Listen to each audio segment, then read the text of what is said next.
Qualificações morais do pastor. Essa é uma palavra fiel.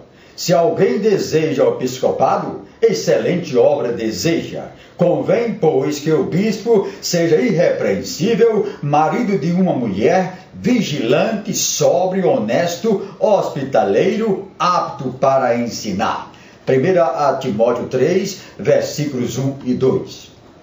Se algum homem deseja ser bispo, isto é, aquele que tem sobre si a responsabilidade pastoral, deseja um cargo nobre e importante. É necessário, porém, que essa aspiração seja confirmada pela palavra de Deus e pela igreja, porque Deus estabeleceu para a igreja certos requisitos específicos. Quem se disser chamado por Deus para o trabalho pastoral deve ser aprovado pela igreja segundo os padrões bíblicos. Isso significa que a igreja não deve aceitar pessoa alguma para a obra ministerial, tendo por base apenas seu desejo, sua escolaridade, sua espiritualidade, ou porque essa pessoa acha que tem visão ou chamada. A igreja da atualidade não tem o direito de reduzir esses preceitos que Deus estabeleceu mediante o Espírito Santo. Eles estão plenamente em vigor e devem ser observados por amor ao nome de Deus, ao seu reino e da honra e credibilidade da elevada posição de ministro. Primeiro, os padrões bíblicos do pastor, como vemos aqui, são principalmente morais e espirituais. O caráter íntegro de quem aspira a ser pastor de uma igreja é mais importante do que personalidade influente, dotes de pregação, capacidade administrativa, graus acadêmicos. O enfoque das qualificações ministeriais concentra-se no comportamento daquele que persevera na sabedoria divina, nas decisões acertadas e na santidade devida. Os que aspiram ao pastorado sejam primeiro provados quanto à sua trajetória espiritual. Partindo daí, o Espírito Santo estabelece o elevado padrão para o candidato, isto é, que ele precisa ser um crente que se tenha mantido firme e fiel a Jesus Cristo e aos seus princípios de retidão e que por isso pode servir como exemplo de fidelidade, veracidade, honestidade e pureza. Noutras palavras, seu caráter deve demonstrar o ensino de Cristo em Mateus 25, versículo 21, de que ser fiel sobre o pouco conduz à posição de governar sobre o muito. Segundo, o líder cristão deve ser, antes de mais nada, exemplo dos fiéis. Isto é, sua vida cristã e sua perseverança na fé podem ser mencionadas perante a congregação como dignas de imitação. Os dirigentes devem manifestar o mais digno exemplo de perseverança na piedade, fidelidade, pureza em face à tentação, lealdade e amor a Cristo e ao Evangelho. O povo de Deus deve aprender a ética cristã e a verdadeira piedade, não somente pela palavra de Deus, mas também pelo exemplo dos pastores que vivem conforme os padrões bíblicos. O pastor deve ser alguém cuja fidelidade a Cristo pode ser tomada como padrão ou exemplo. Vejam, 1 aos Coríntios 11, versículo 1, Filipenses 3, versículo 17, 1 aos Tessalonicenses, capítulo 1, versículo 6, 2 aos Tessalonicenses 3, versículos 7 e 9, 2 Timóteo, capítulo 1, versículo 13. Terceiro, o Espírito Santo acentua grandemente a liderança do crente no lar, no casamento e na família.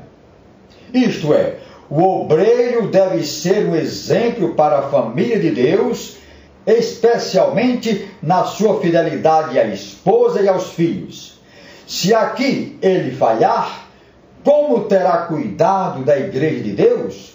Ele deve ser marido de uma só mulher. Esta expressão denota que o candidato ao ministério pastoral deve ser um crente que foi sempre fiel à sua esposa. Um homem de uma única mulher, isto é, um marido sempre fiel à sua esposa. Quarto, consequentemente, quem na igreja comete graves pecados morais desqualifica-se para o exercício pastoral e para qualquer posição de liderança na igreja. Tais pessoas podem ser plenamente perdoadas pela graça de Deus, mas perderam a condição de servir como exemplo de perseverança inabalável na fé, no amor e na pureza. Já no Antigo Testamento, Deus expressamente requereu que os dirigentes do seu povo fossem homens de elevados padrões morais e espirituais. Se falhassem, seriam substituídos.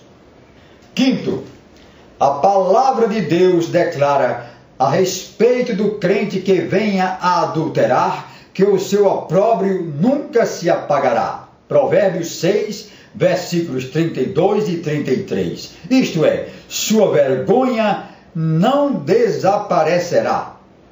Isto não significa que nem Deus, nem a igreja perdoará tal pessoa. Deus realmente perdoa qualquer pecado enumerado em 1 Timóteo 3, versículos de 1 a 13. Porém, se houver tristeza, segundo Deus, e arrependimento por parte da pessoa que cometeu tal pecado. O que o Espírito Santo está declarando, porém, é que há certos pecados que são tão graves que a vergonha e a ignomínia, isto é, o opróbrio daquele pecado, permanecerão com o indivíduo mesmo depois do perdão. Sexto ponto. Mas o que dizer do rei Davi? Sua continuação como rei de Israel, a despeito do seu pecado de adultério e de homicídio, é vista por alguns como uma justificativa bíblica para a pessoa continuar à frente da igreja de Deus, mesmo tendo violado os padrões já mencionados. Essa comparação, no entanto, é falha por vários motivos. Primeiro, o cargo de rei de Israel do Antigo Testamento e o cargo de ministro espiritual da Igreja de Jesus Cristo, segundo o Novo Testamento, são duas coisas inteiramente diferentes. Deus não somente permitiu a Davi, mas também a muitos outros reis que foram extremamente ímpios e perversos permanecerem como reis da nação de Israel. A liderança espiritual da Igreja do Novo Testamento, sendo esta comprada com o sangue de Jesus Cristo, requer padrões espirituais muito mais altos. Segundo a revelação divina do Novo Testamento e os padrões do ministérios ali exigidos, Davi não teria as qualificações para o cargo de pastor de uma igreja do Novo Testamento. Ele teve diversas esposas, praticou infidelidade conjugal, falhou grandemente no governo do seu próprio lar, tornou-se homicida e derramou muito sangue. Observe-se também que por ter Davi, devido ao seu pecado, dado lugar a que os inimigos de Deus blasfemassem, ele sofreu castigo divino pelo resto da sua vida. Segundo Samuel 12, versículos 9 a 14.